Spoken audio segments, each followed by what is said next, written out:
Hello friends, how are you? Today we will discuss social pharmacy D Pharm first year. In that we will discuss about the pharmacoeconomics chapter. I have covered this chapter in two parts, part A and part B. Part A contains definition of pharmacoeconomics, goals of pharmacoeconomics, components of pharmacoeconomics and types of study. Pharmacoeconomics. Pharmacoeconomics is composed of two words, that is a pharma plus economics. Pharma is related to the drugs and economics is related to the financial value. Means for the development or research of drug which financial value is invested is known as a pharmacoeconomics. Now we will discuss about the definition of pharmacoeconomics. Pharmacoeconomics is defined as the branch of economics that compares the value of one pharmaceutical drug or drug therapy to another. म्हणजेच काय तर जे काही different टाईपचे drugs असतात किंवा drug therapies असतात त्यांचे जे काही व्हॅल्यूज असतात त्यांच्यासाठी जी काही फायनान्शियल इन्व्हेस्टमेंट केलेली असते त्याचं आपण यामध्ये कंपॅरिझन करत असतो. A pharmacoeconomic study evaluates cost and effects of a pharmaceutical products. म्हणजे जे काही आपण कॉस्ट आणि जो काही इफेक्ट असतो फार्मास्युटिकल प्रोडक्टचा डेव्हलपमेंट केल्यानंतर तो आपण याच्यामध्ये इव्हॅल्युएट करत असतो. Pharmacoeconomic studies to guide optimal health care resource allocation in a standardized manner. Now we will see what is the need of pharmacoeconomics. जे काही आपण फार्मॅकोइकॉनॉमिक स्टडी करतो त्याची नीड काय आहे, त्याच्यामुळे आपल्याला काय फायदा होतो. First one, to decide which drug to develop. कुठल्या टाईपच्या ड्रगवरती डेव्हलपमेंट करायचे आहे, कुठल्या टाईपचा ड्रग रिसर्च करायचा आहे ते आपण डिसाईड करू शकतो. Second one, to estimate and understand the full impact of new therapy. जे काही आपण नवीन थेरपी डेव्हलप केलेली आहे त्याचा इम्पॅक्ट कसा आहे हे आपण एस्टिमेट करू शकतो. Third one, to make a decision regarding appropriate use of drug developed. जे की आपण ड्रग डेव्हलप केलेलं आहे, ड्रगची रिसर्च केलेलं आहे त्याचा ॲप्रोप्रिएट यूज कसा करायचा, परफेक्ट यूज कसा करायचा. And last one, to make the best use of limited resources. जे काही रिसोर्सेस आहेत आपल्याकडे त्याचा फुल्ली किंवा बेस्ट यूज कसा करू शकतो ते आपण यावरनं डिसाईड करू शकतो. मार्केटमध्ये नंबर ऑफ ड्रग्स आणि त्याचे डोसेज फॉर्म्स हे अवेलेबल आहेत.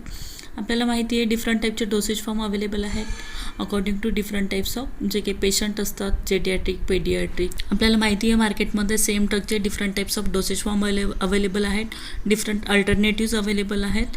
आणि आपण कसं डिसाईड करणार की आपल्याला कुठल्या टाईपचा डोसेज फॉर्म घ्यायचा. असा डोसेज फॉर्म की ज्याची क्वालिटी चांगली असेल, ज्याचा आपल्याला लवकरात लवकर रिझल्ट भेटेल आणि आपले जे काही फायनान्शियल कंडिशन आहे ती पण आपल्याला इकॉनॉमिकल असेल, अशा कंडिशनचा आपण डोसेज फॉर्म हा डिसाईड करत असतो. On the basis of this the best alternative should be available to the people on the basis of money spend by them. And second one, to improve the allocation of resources for pharmaceutical product and services. ज्या काही pharmaceutical services असतात किंवा products असतात, ह्या फार्मॅको economic गोल्समुळे आपल्याला मार्केटमध्ये जे काही बेस्ट हेल्थकेअर अल्टरनेटिव्ज अवेलेबल आहेत ते आपण यूज करू शकतो. प्लस जे काही बेस्ट फार्मास्युटिकल प्रोडक्ट सर्व्हिसेस आहेत त्या पण आपल्याला अवेलेबल होऊ शकतात. Now we will see the different components of pharmacoeconomics. There are total 9 components. First one, economic. Second, cost benefit. Third, cost effectiveness. Fourth, cost minimization. Cost utility. 6 one, humanistic. 7, quality of life. 8, patient preferences. 9th one is a patient satisfaction. जे काही different टाईपचे drugs आहेत ते आपल्याला economic पाहिजे, कमी किमतीमध्ये available झाले पाहिजे, त्याचा बेनिफिट मिळाला पाहिजे, दॅट शुड बी इफेक्टिव्ह, त्याचा रिझल्ट पण चांगला आला पाहिजे. कॉस्ट मिनिमायझेशन, कमीत कमी किमतीमध्ये अवेलेबल झाले पाहिजे. प्लस जे काही रिसोर्सेस आहेत ते फुल्ली युटिलाइज झाले पाहिजे. दॅट शुड बी अ ह्युमॅनिस्टिक, म्हणजे मानवतावादी असलं पाहिजे.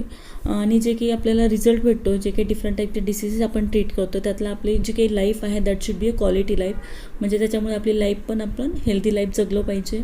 पेशंटनी ते प्रेफर केले पाहिजे आणि पेशंट मेन म्हणजे सॅटिस्फाईड पाहिजे, पेशंटला त्याचं सॅटिस्फॅक्शन मिळालं पाहिजे. आपण जेवढं इनपुट दिलं तेवढंच आपल्याला आउटपुट मिळालं पाहिजे. जसं की आपण एखादं झाड लावलं की त्याला फळं फुलं वगैरे येतात.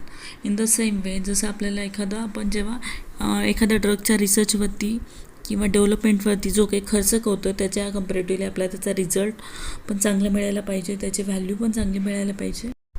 आपल्याला जेव्हा मार्केटमध्ये एखादा प्रॉडक्ट परचेस करायचा असतो आपण डिफरंट शॉपमध्ये ते चेक करतो की तिथे कोणत्या किमतीमध्ये अवेलेबल आहे, त्याची क्वालिटी कशी आहे. इन द सेम वे जेव्हा आपण एखादा ड्रग रिसर्च करतो, डेव्हलपमेंट करतो, तेव्हा त्याची रिझल्ट कसा भेटतो आहे आपल्याला याच्यावरती त्याची क्वालिटी ही डिपेंड असते. In the same way, there are 3 outcome parameters decided to check the quality of pharmaceutical products. First one clinical, second economic, and third one is a humanistic. In case of clinical जे काही different टाईपचे डिसिजेसच्या against आपण treatment वगैरे घेतो त्यामध्ये लोकांचं survival rate किती आहे, मॉर्टॅलिटी म्हणजे डेथ रेट किती आहे आणि मॉर्बिडिटी म्हणजे जे काही डिफरंट टाईपचे डिफेक्ट्स वगैरे डेव्हलप होतात त्याचा रेट किती आहे हे सगळे आपण क्लिनिकल पॅरामीटरवरनं डिसाईड करू शकतो. सेकंड वन इज इकॉनॉमिक म्हणजे डायरेक्ट आणि इनडायरेक्ट कॉस्ट किती इन्व्हॉल्व झालेली आहे त्या ड्रगवरती.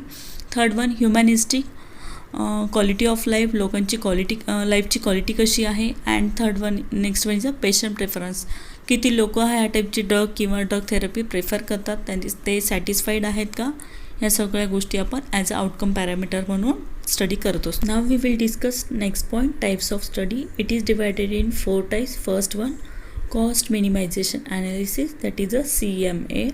Second cost effectiveness analysis that is a CEA. Third one cost benefit analysis that is a CBA, and last one cost utility analysis that is a CUA. First is cost minimization analysis. Cost minimization analysis म्हणजे याच्यामध्ये दोन जे काही alternative sources असतात, दोन जे काही different टाईपचे डोसेज फॉर्म असतात एका सेम ड्रगचे, त्याची जी काही थेरॅप्टिक व्हॅल्यू असते ती कम्पेअर केली जाते. For example brand name versus generic products म्हणजे जे काही एक सेम ड्रग आहे सपोज काल्पोल त्याचे जे काही जेनेरिक प्रॉडक्ट्स आहेत आणि जे काही डिफरंट टाईपचे ब्रँड नेम आहेत त्याची जी थेरॅप्युटिक व्हॅल्यू आहे ती कम्पेअर केली जाते. Second example is a different routes of administration of same drug. एकच ड्रग असेल त्याचे डिफरंट रूट्स ऑफ ॲडमिनिस्ट्रेशन असतात म्हणजे topical oral. Second is a cost effectiveness analysis म्हणजेच काय जी आपण कॉस्ट इन्व्हेस्ट केलेली आहे एखादा ड्रग रिसर्च किंवा डेव्हलपमेंटमध्ये त्या कॉस्टच्या कम्पॅरिटिव्हली आपल्याला त्याचा रिझल्ट कसा भेटतो आहे. याच्यामध्ये आपण डिफरंट टाईपच्या केस स्टडी करतो म्हणजे जे काही पर्सन ट्रीटमेंट घेत आहे त्यांना ते किती पर्सेंटेजमध्ये क्युअर झाले, त्यांची लाईफ सेव्ह झाली आहे का, किंवा काही काही पर्सनचं हॉस्पिटलायझेशन करणं प्रिव्हेंट झालं आहे का, या सगळ्या गोष्टी इथे स्टडी केली जातात.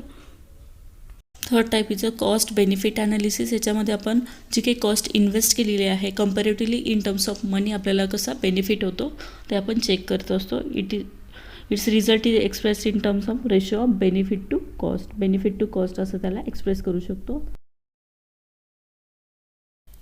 Fourth type is a cost utility analysis. Cost utility analysis म्हणजे जी काही कॉस्ट आपण युटिलाइज केलेली आहे, इन्व्हेस्ट केलेली आहे त्याचं युटिलायझेशन कसं होतं आहे, म्हणजे जे काही लोक आपली ट्रीटमेंट घेत आहेत, थेरपी घेत आहेत त्या लोकांना आपल्यामुळे काही फायदा होतो आहे का, त्यांची लाईफ जी आहे ती हेल्दी आहे का, चांगल्या क्वालिटीची लाईफ ती जगत आहेत का, किंवा किती पर्सेंट किंवा किती लेवलपर्यंत ती आपली थेरपी प्रेफर करतात, हे सगळ्या गोष्टी इथं चेक केल्या जातात. For example evaluating arthritic treatment and evaluating cancer treatment म्हणजे जे की कॅन्सर पेशंट असतात जे डिफरंट टाईपच्या किमोथेरपीज घेतात प्लस ड्रग थेरपीज घेतात पण त्यांची लाईफ जी आहे ती हेल्दी किंवा त्यांना गुड लाईफ जगता येत नाही, त्यांची क्वालिटी ऑफ लाईफ जी असते ती एकदम डाऊन होऊन जाते, त्यांना डिफरंट टाईपचे साईड इफेक्ट जे असतात ते फेस करावे लागतात आणि याच्यामुळे ते मोस्टली ती ट्रीटमेंट ही प्रेफर करत नाही. सो ह्या टाईपचा जो काही स्टडी असतो त्याला आपण कॉस्ट युटिलिटी ॲनालिसिस असं म्हणतो. Now we will discuss about the applications of pharmacoeconomics. First application, assist in decision making and allocating resources. Second application, assessing the value of new agent. Third, formulary decision making. And fourth one is a pricing in pharmaceutical industries. Different टाईपचे जे काही formulas वगैरे असतात ते formula making decisions आपण घेऊ शकतो. Pricing in pharmaceutical industry plus pharmaceutical इंडस्ट्रीमध्ये जे काही प्राईस वगैरे डिसाईड केली जाते डोसेज फॉर्मची ती आपण डिसाईड करू शकतो. लोवेस्ट कॉस्टमध्ये आपण मॅक्झिमम बेनिफिट कसा अवेलेबल करून देऊ शकतो पेशंटसाठी, ह्या सगळ्या गोष्टी आपण फार्मॅको इकॉनॉमिक्स स्टडी करून जज करू शकतो. Now the conclusion of pharmacoeconomics. It can enhance the quality of practice by strengthening evaluation process and increasing the probability that deliver better value in patient care. म्हणजे पेशंटला मॅक्झिमम बेनिफिट कसा भेटेल ह्या सगळ्या गोष्टी आपण इथून जज. Thank you friends for watching my channel. Do like, share and subscribe my channel and click on bell icon for next updates. Thank you.